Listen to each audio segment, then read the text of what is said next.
Survei makin merosot membuat Ridwan Kamil dan timnya mengambil langkah yang menurut gua cukup ekstrim nih. Dalam 2 hari dia ketemu Prabowo dan Jokowi. Yang dinilai banyak orang, pertemuan itu untuk meminta bantuan. Sayangnya pertemuan itu menurut gua atau menurut banyak orang adalah blunder yang fatal ya. Apa Ridwan Kamil lupa? Prabowo itu sekarang Presiden Republik Indonesia, bos. Beliau adalah kepala negara dan kepala pemerintahan. Prabowo itu pemimpin kita semua. Kalau Ridwan Kamil ketemuan untuk minta bantuan, itu sama aja menjerumuskan Prabowo dong. Masa seorang presiden disuruh ngurusin pilkada Jakarta? Terus nanti nih, kepala daerah yang lain yang didukung sama Kim Plus juga nih, bakalan iri lah. Kalau mereka semua minta bantuan ke Prabowo, mau gimana demokrasi kita ke depan? Kalau presiden sudah berpihak, bisa-bisa iklim politik nasional makin gak kondusif dong.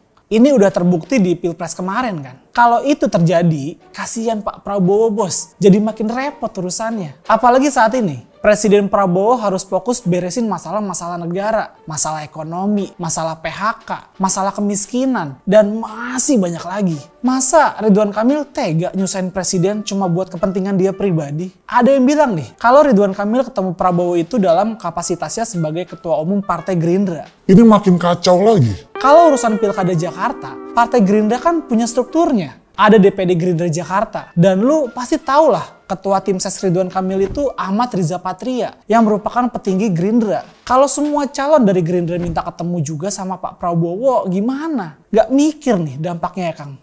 Kacau nih orang. Terus dia juga nemuin Jokowi di Solo. Nah, ini gue makin gak ngerti lagi nih sama nih orang. Dia gak tahu ya, kalau resistensi Jokowi di Jakarta ini tinggi banget bos. Karena warga Jakarta pada umumnya nih udah ngerti politik. Dan mereka melek teknologi. Terus lo pasti nanya dah, dari mana gue tahu tingkat resistensi Jokowi di Jakarta ini tinggi?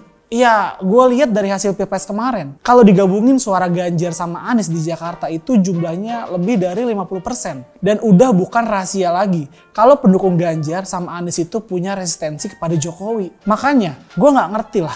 Dan sempat bingung nih. Ngapain Ridwan Kamil kesana? Tapi sekarang udah ketemu jawabannya. Jadi dari yang gue baca nih, Ridwan Kamil ke Solo itu buat minta izin ke Jokowi supaya Projo deklarasi dukung dia. Dan gue tambah yakin kalau Ridwan Kamil ini emang udah salah langkah ya. Kenapa gue bilang kayak gitu? Karena Ketua Umum Projo, Budi Ari diduga terlibat dalam melindungi judi online. Namanya terseret-seret loh saat ada pegawai Komdigi ditangkap karena disebut melindungi seratusan atau seribuan situs judi online lah. FYI aja ya, Komdigi itu dulunya Kominfo dan Budi Ari itu Menkominfo periode lalu. Jadi yang ketangkap itu boleh dibilang mantan anak buahnya Budi Ari. Lagian juga bukannya secara otomatis Projo itu pasti dukung Jokowi ya. Kalau nggak salah gue pernah tuh, gue ngeliat spanduk dukungan ke Ridwan Kamil dan logonya Projo. Dengan merapatnya Ridwan Kamil ke Projo inilah malah timbul gosip nih. Jadinya kalau duit judi online itu dipakai buat kampanye Ridwan Kamil ya.